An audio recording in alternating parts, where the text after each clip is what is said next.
No Gaso, all electric, nogaso.com, USA electrons from solar on our roof. Well, I didn't charge this car last night. I forgot to do that. One of the things you realize with an electric car is you don't really have to charge it every night.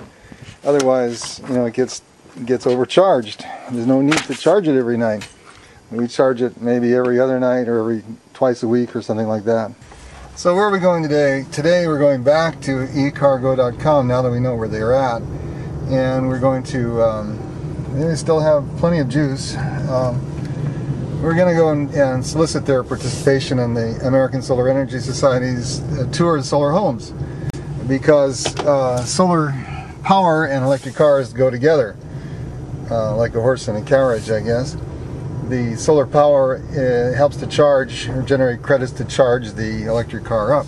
Now there's a little electric car now. There's one of these little gems. See, and they're sort of all over the place. Now, you'd love to have this thing be a little EV1 that could go 50 miles an hour, 80 miles an hour. You know, and would cost about the same to build, really. Unfortunately, all they have are those little 25-mile-an-hour golf carts.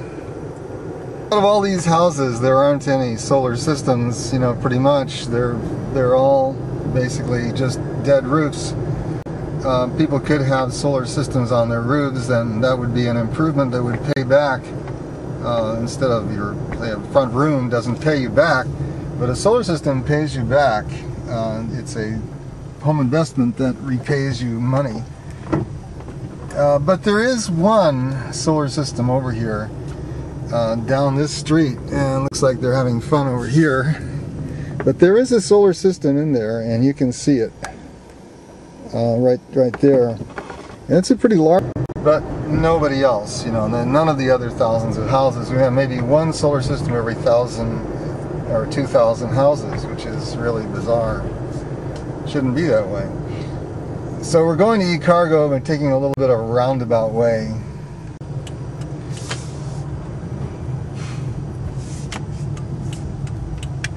Gonna tour the old red line and see what happened to that. Now we know that General Motors and Chevron conspired or worked together to kill the electric car by attacking the batteries. The batteries are the point the weakest link in the chain. If they could interdict the batteries, they could interdict the car. So that's why General Motors bought the batteries, tried to suppress them, and when they couldn't do that because of the Japanese, they sold to Texaco, which then merged with Chevron, and Chevron sued Toyota, and that stopped them from making the batteries. So they worked together to kill the electric car this time, which is sort of natural. It's just an action and restraint of trade. But one would expect them to do that because there's a lot of money at stake. General Motors wants to sell big gas guzzlers, and Standard Oil wants to make a lot more money than General Motors by selling to cars like that big old dumber over there. There's a big old dumber, and there's lots of cars driving past. Gasoline cars all over.